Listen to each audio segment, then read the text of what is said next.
Hey there, have you ever really thought about your choices? You know, like when you decide to build with Legos instead of drawing a picture, who's really making that call? Is it you? Well, today we're going to dive into that super big, super fun question. Let's do it. All right, so let's just jump right in. Who is the boss of your choices? I mean, really, do you feel like you're in the driver's seat for everything you do? Or does it sometimes feel like your choices are kind of happening to you? It's a huge question, and guess what? Grown-ups have been scratching their heads about this for thousands of years. Okay, so first, let's check out one really common idea. It's the one that says you are completely 100% the boss of you. Like, you have total and complete control over every single thing you think, say, and do. Yeah, this idea has a name. It's called free will. And a great way to think about it is to picture yourself as a superhero. You get to decide exactly when to fly, where you're going to go, and just how you're going to save the day. You're in total command, calling all the shots. That's kind of the picture of free will. But hang on a second. If you really think about being a superhero with that much control, it gets a little weird. See, for you to have total control, some really smart people said it would mean you had to be your own cause. What does that even mean? It means you would have had to create yourself. From scratch, out of thin air. Like, your parents didn't make you, the world didn't make you, you just decided, poof, here I am. Kind of silly, right? There was this philosopher, a guy named Nietzsche, and he thought this whole idea was hilarious. He said it's like trying to pull yourself out of a swamp by your own hair. Can you picture that? A cartoon character stuck in the mud, trying to lift themselves out by yanking on their own hair. It's just not going to work. It's impossible. And that's exactly what he thought about this idea of being your own cause. All right, so if the superhero idea is out, what's the complete opposite? Well, that brings us to the second big myth, what we'll call the robot myth. This is the idea that maybe we don't have any control at all. People sometimes call this unfree will. Just imagine for a second that you're a robot. You've got a program, and all you can do is follow the instructions in that program. Someone presses your on button, and you turn on. They type walk forward, and your legs start moving. You're not actually choosing anything, are you? Nope, you're just running the code.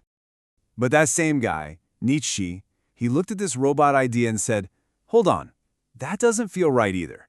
To him, this was just another myth. He thought that sometimes people start believing they're robots when they feel like they don't have any power. You know, it's almost like an excuse. Oh, I can't help it, I'm just programmed this way. So where does that leave us? We've got two big myths. On one side, we have the total control superhero myth, which just seems impossible. And on the other side, we have the robot myth, where we're just puppets with no control. Nietzsche's big idea was, what if they're both wrong? What if we just toss them both out?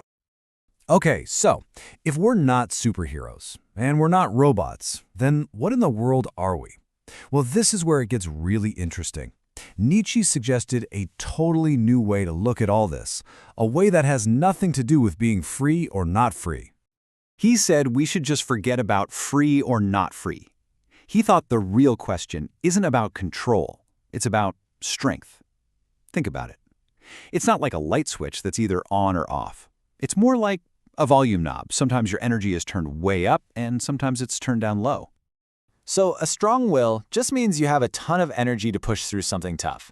You know that feeling when you're working on a super tricky puzzle and you just won't stop until you find that last piece? That's a strong will in action. And a weak will? That's just when you have less energy, so you might give up a little easier. And listen, this isn't about being good or bad. It's just about how much battery you have at that moment. But where does that energy come from? What is this strength he's talking about? Well, Nietzsche had this really cool idea. He said that all living things have this natural drive. It's that feeling inside you that just makes you want to get up and do things. Now, he had a fancy name for it, the will to power, but we can just call it the drive to do. It's that feeling that every living thing has to just use its energy. It's that urge to let out all your strength. You know, to run, to jump, to build something awesome, to learn something new, to just grow. Think of it like an engine humming inside you.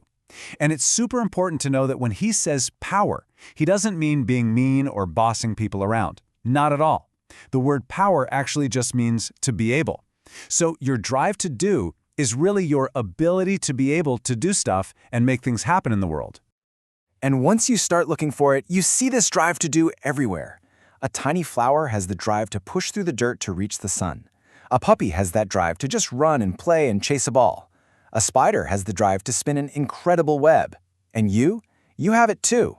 It's that drive that makes you want to build a giant tower of blocks, or learn a new joke, or create a super colorful drawing. It's all the same awesome natural energy. So, let's wrap this all up. What's the really big idea? Well, maybe making choices isn't about being a superhero with total control or a robot with no control. Maybe life is really all about this amazing energy that we all have inside of us. And it's about finding cool ways to use that energy to grow, to learn, and to become more and more, well, you. So I'm going to leave you with one last question. You've got this amazing engine inside you, this incredible drive to do. The big question is, what are you going to do with it today? What awesome thing will you build? What new thing will you learn? What will you create? That part is up to you.